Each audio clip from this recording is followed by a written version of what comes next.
Eu quero externar minha gratidão pela vida do pastor Gilmar e a irmã Marinês, toda a diretoria dos Gideões. Deus abençoe cada um de vocês, cada missionário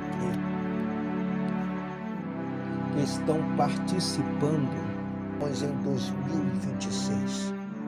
Eu convido você a abrir a sua Bíblia comigo no Evangelho de Jesus Cristo, o qual escreveu Mateus capítulo 4, versículo 18, que diz assim: Jesus, andando junto ao mar da Galileia, viu dois irmãos, Simão, chamado Pedro, André, e os quais lançava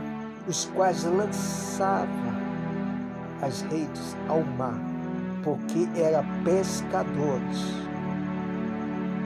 E disse-lhe: vinde após mim, e eu vos farei pescadores de homens. Então eles, deixando logo as redes, seguiram-no.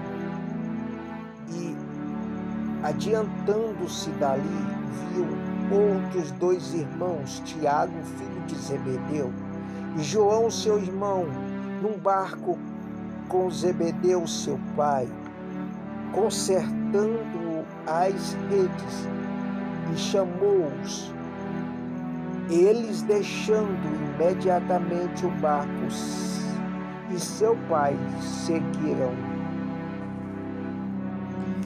Na época de Jesus, século I depois de Cristo, os levitas e sacerdotes constituíam a aristocracia religiosa e o clero responsável pelo Templo de Jerusalém, operado sob uma estrutura hereditária e em grande parte alinhada com a teologia dos saduceus.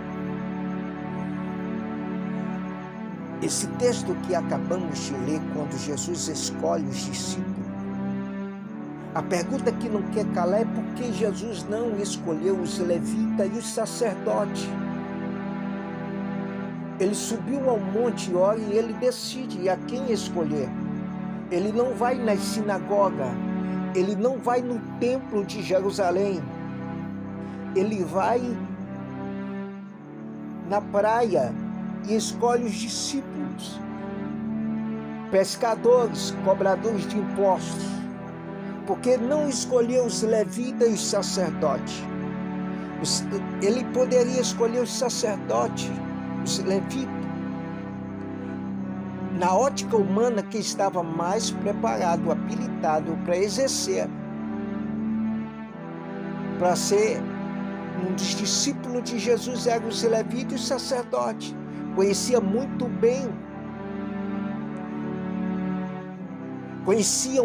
bem a liturgia sacerdotal, a forma de sacrificar, como sacrificar, qual animal sacrificar, eles conheciam. Mas o texto de Mateus que acabamos de ler, Jesus vai à praia e escolhe pescadores. E aqui o próprio Deus já sinaliza, mas Jesus, antes do o véu se rasgar de alto a baixo, o véu não rasgou de baixo para cima, mas de cima para baixo. Porque quem rasga de baixo para cima é o homem, mas quando é de cima para baixo, quem rasga é Deus. Vou repetir mais uma vez: quem rasga de baixo para cima é o homem, mas quando o véu foi rasgado de cima para baixo, quem olhou e disse foi Deus, não foi o homem. Quem rasgou foi Deus.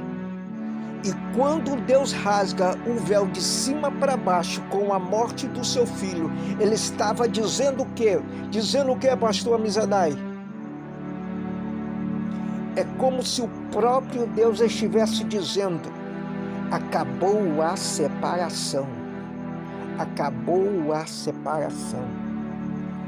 Acabaram os intermediários. O acesso está aberto. O acesso está aberto. o acesso está aberto. E hoje o que estamos fazendo como instituições posteriores? Estamos reconstruindo o véu.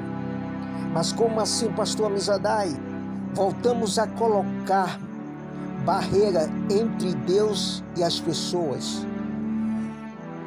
Voltamos a estabelecer intermediários obrigatórios. Voltamos a criar sistemas de controles sobre o sagrado, como se a morte de Cristo não tivesse mudado nada. Como se o rasgar do véu ali fosse apenas uma anedota dramática, sem consequências práticas. Oh, aleluia! Oh, aleluia! Mas Jesus não veio reformar o sistema levítico. Vou repetir. Mas Jesus não veio reformar o sistema levítico. Ele veio restaurar a ordem de Melquisedeque. Vou repetir. Jesus não veio reformar o sistema levítico. Veio restaurar a ordem de Melquisedeque. Uma ordem aonde cada crente tem acesso direto a Deus. Onde você não precisa pedir permissão para orar, onde você não precisa pedir permissão para adorar, para se conectar com o divino. Não. É por isso que muitos colegas pregadores não pregam sobre Melquisedeque. O sacerdócio de Melquisedeque foi silenciado. Mas nesta noite eu venho aqui debaixo da unção para dizer que tem uma ordem maior do que a ordem dos levitas. Um sacerdócio sem pai, sem mãe, sem genealogia, que não tem princípio de dia nem fim de vida, mas feito semelhante ao Filho de Deus, permanece sacerdote para sempre. Hebreus capítulo 7, versículo 3. Vou repetir: sem pai, sem mãe, sem genealogia, sem princípio de dias, sem fim de dias, feito semelhante ao Filho de Deus, permanece sacerdote para sempre. Moisés teve mãe, Moisés teve pai, Arã e Joquebede, seus nomes estão registrados. Davi teve genealogia, Jessé de Belém, sua árvore genealógica está documentada em detalhes. Abraão teve princípio e fim, nasceu em Ur dos Caldeus, morreu aos 165 anos. Tudo está registrado. Cada mensagem importante da Bíblia tem origem, tem família, tem data de nascimento, tem data de morte. Mas Melquisedeque, segundo este texto, existe fora do tempo, sem princípio de dias e nem fim de vida. O argumento é este: Jesus não é sacerdote segundo a ordem de Levi, é sacerdote segundo a ordem de Melquisedeque. Hebreus capítulo 7, versículo 11 e 14, Salmo 110. Que necessidade haveria de surgir outro sacerdócio segundo a ordem de Melquisedeque e não segundo a ordem de Arão? Você está entendendo o que ele está dizendo? O autor de Hebreus está argumentando que o sacerdócio levítico era imperfeito, incompleto, temporário, provisório. Se tivesse sido perfeito, não haveria necessidade de outro tipo de sacerdócio. Eu vou repetir mais uma vez: Jesus não veio reformar o sistema levítico, Jesus veio restaurar um sacerdócio mais antigo, mais puro, mais direto. O sacerdócio que existe antes da lei, antes do templo, antes de qualquer instituição religiosa. A carta aos Hebreus diz isso sem rodeios. Jesus se tornou fiador de uma aliança superior. Superou a aliança de Moisés, superou ao sistema levítico, superou tudo que veio depois de Abraão. Jesus pertence a uma ordem anterior e superior. Isso muda tudo. Porque se o sacerdócio de Cristo não depende do sistema levítico, então também não depende de nenhum sistema humano que veio depois. Essa ordem não depende do Vaticano, não depende de nenhuma instituição que afirma ser a verdade. Jesus é sacerdócio segundo uma ordem que precede todas as instituições religiosas. Seu sacerdócio vinha diretamente de Deus, não precisava de uma instituição, não havia uma igreja de Melquisedeque, com regras, estatutos, membros, comitês, edifícios para manter, salários para pagar. Era um sacerdote livre de toda a estrutura institucional. Não precisava de permissão de ninguém. Ninguém ordena Melquisedeque. Se a ordem de Melquisedeque é legítima e Jesus pertence a ela, então a conexão com Deus não exige intermediários institucionais. O sacerdócio verdadeiro não é herdado por linhagem, não se obtém por ordenação humana, não depende de estrutura de poder, é recebida diretamente de Deus sem intermediários. Foi exatamente isso que Jesus queria nos ensinar. Por isso que o véu foi rasgado de cima para baixo, não de baixo para cima. Porque os sacerdotes e os levitas achavam-se o dono do acesso a Deus. Aquele véu grosso que separava o santo dos santos do restante do templo, aquele véu que simbolizava a barreira entre Deus e a humanidade, aquele véu que só o sumo sacerdote podia atravessar uma vez por ano com sangue de sacrifício. Jesus rasgou de alto a baixo.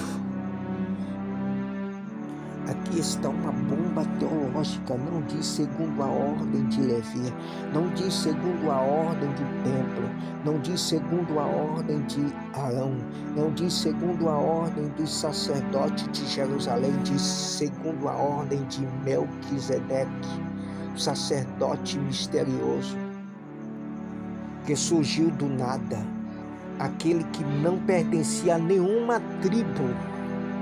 O sistema levítico estava a todo vapor, mas mesmo assim, o eterno Deus escolhe lembrar de Melquisedeque. Então vemos que o primeiro sacerdote da Bíblia existiu antes de qualquer religião, organização. Um sacerdócio sem credenciais, por nenhum sistema humano, e era legítimo, tão legítimo que Abraão, o amigo de Deus, se curvou diante dele. O pai da fé se curvou diante dele. Você entende a magnitude disso? Existia um sacerdócio legítimo, reconhecido pelo patriarca mais importante da Bíblia. O sacerdócio de Melquisedeque vem antes, muito antes, século antes. Levi nem sequer havia nascido quando Melquisedeque abençoou Abraão. De fato, o próprio Abraão ainda não tinha filhos quando isso aconteceu. Isaac não existia, Jacó não existia. e, portanto, Levi, bisneto de Abraão, não existia. Segundo a cronologia bíblica, Levi estava escrito na carta aos Hebreus no lombo do seu pai quando isso aconteceu. Ou seja, era uma possibilidade genética futura, não uma realidade presente. Então, o primeiro sacerdote registrado na Bíblia não pertencia à tribo sacerdotal. Não é levita, não é descendente de Abraão, de Arão, não é judeu, não pertence a nenhuma linhagem conhecida, não foi ordenado por nenhuma instituição e ainda assim é reconhecido como sacerdote do Deus Altíssimo. Em toda a narrativa bíblica, Abraão nunca, jamais se curvou diante de qualquer outro ser humano. Pense bem nisso. Nem diante de reis, nem diante do rei de Sodoma. Ofereceu recompensa a ele depois da batalha. Abraão rejeitou com desprezo. Não tomarei nenhum fio ou uma correia de sandália, disse ele. Não se curvou, não mostrou submissão, nem diante de faraós. Abraão discutiu com o próprio Deus sobre o destino de Sodoma e Gomorra, porque Abraão sabia quem ele era. É o escolhido do Deus Altíssimo, o portador da promessa, o Pai das nações. Quem poderia ser superior a isso? Então chega Melquisedeque, um desconhecido homem, sem genealogia, sem tribo, sem nação conhecida, sem credenciais identificáveis. O Abraão intocável, Pai das nações, o amigo de Deus, entrega a ele o dízimo de tudo que tem. Não uma oferta simbólica, não um presente diplomático, não um gesto de cortesia, o dízimo, a 10ª parte de tudo, de todo despojo de guerra, de toda a riqueza que ele acabara de conquistar, de tudo que havia arriscado a sua própria vida para obter. E no mundo antigo, entregar o dízimo era um ato de submissão absoluta. Era reconhecer que o outro era superior. Era declarar biblicamente: você tem autoridade sobre mim. Mas isso não é tudo. Depois de entregar o dízimo, Abraão recebe a bênção Abrahá de Melquisedeque. E aqui eu preciso que você entenda algo crucial sobre a cultura hebraica antiga. No mundo bíblico, especialmente na cultura dos patriarcas, quem abençoa é sempre superior a quem é abençoado, sempre, sem exceção. Esta não é uma opinião, é uma lei espiritual reconhecida em toda a antiguidade. O pai abençoa o filho, nunca ao contrário. O sacerdote abençoa o povo, nunca ao contrário. O maior abençoa o menor, nunca ao contrário. A bênção flui de cima para baixo, do superior para o inferior, daquele que tem autoridade para aquele que a recebe. Nunca, jamais, em nenhuma circunstância, o menor abençoa o maior. E aqui temos Abraão, pai da fé, o escolhido de Deus, o patriarca dos patriarcas, recebendo a bênção de um desconhecido. Você entende o que isso significa? Abraão reconheceu que Melquisedeque era superior a ele. O homem com quem Deus fez uma aliança eterna se curvou diante de alguém que a Bíblia nem sequer se dá o trabalho de explicar. Carta aos Hebreus, século depois, confirma sem rodeios, sem qualquer contradição. O menor é abençoado pelo maior. E nesse encontro, Abraão era o menor.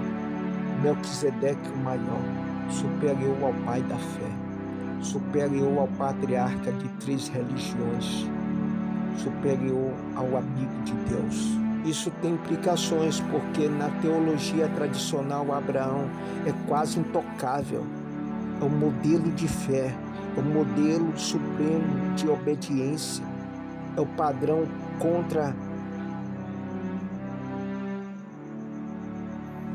No entanto, quando pregamos sobre Abraão, quase nunca pregamos sobre Melquisedeque. O superior é ignorado e o inferior é celebrado. Vou repetir, o superior é ignorado e o inferior é celebrado. Porque o sacerdócio dele não se encaixa nas estruturas que construímos depois. Se Abraão se curvou diante deste sacerdote misterioso, o que Abraão viu, o que nós não estamos vendo? A tradição religiosa, tanto judaica como cristã, tem ensinado por milênios que o sacerdócio legítimo pertence à tribo de Levi. Os levitas, os descendentes de Arão, o irmão de Moisés, isso está claramente estabelecido na Torá, no livro de Êxodo, em Levítico, Número, Deuteronômio, página após página. Instruções detalhadas sobre quem pode e quem não pode servir como sacerdote.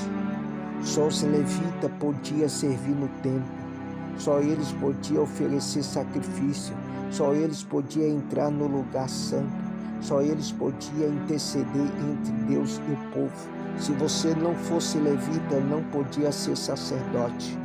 Não havia exceções, não havia alternativa, não havia atalhos. Os judeus ortodoxos ainda respeitam esta ordem dos levitas. Mas Jesus, o sumo sacerdote, não é nem da tribo de Levi, é da tribo de Judá e da ordem de Melquisedeque. A pergunta que não quer calar, porque quase ninguém fala sobre ele, porque em milhares de sermões, década de EBD, a escola dominical bíblica, nenhum teólogo, nenhuma pregação televisiva menciona o nome dele. E em Gênesis capítulo 14, versículo 18, Melquisedeque, quando se encontra com Abraão, o texto diz que ele trouxe pão e vinho e era sacerdote do Deus Altíssimo. De onde saiu este homem? Qual foi a instituição, o homem que enviou, a correção que o enviou? Não há contexto, não há preparação na narrativa, não há. E Deus enviou seu servo Melquisedeque, não há. E havia naquela terra um homem chamado Melquisedeque, filho de fulano, da tribo de Ciclano, nada. E o que é mais perturbador, ele traz pão e vinho. Isto te soa familiar. Pão e vinho, pão e vinho, pão e vinho. Os mesmos elementos que Jesus usaria século depois na última ceia. Será que isso é coincidência? E em toda a narrativa do Antigo Testamento, esta é a primeira vez, vou repetir, esta é a primeira vez que estes dois elementos aparecem juntos em um contexto sagrado. Pão e vinho, pão e vinho. Os mesmos elementos que Jesus tomaria em suas mãos durante a última ceia, século depois, para estabelecer a nova aliança. Isto é o meu corpo, este é o meu sangue. E quando o Novo Testamento retoma este tema, a controvérsia explode. Jesus não era levita, segundo a lei de Moisés, a mesma lei que os judeus consideravam sagrada, inviolável, palavra direta de Deus. Ninguém da tribo de Judá poderia ser sacerdote. Era impossível, ilegal, proibido, punido com morte.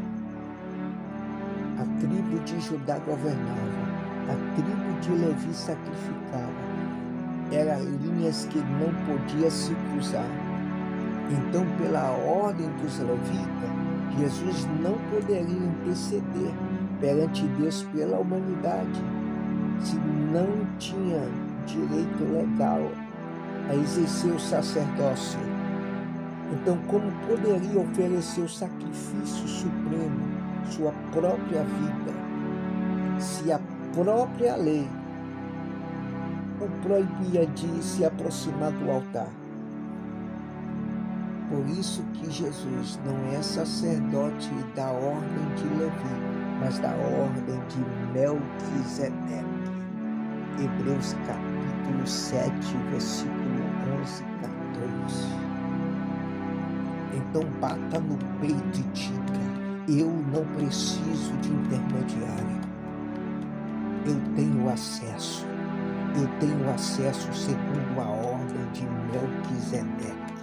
Se Jesus é da ordem de Melquisedeque, não é da ordem dos levitas, eu também sou da ordem de Melquisedeque. Eu tenho acesso. Eu tenho acesso.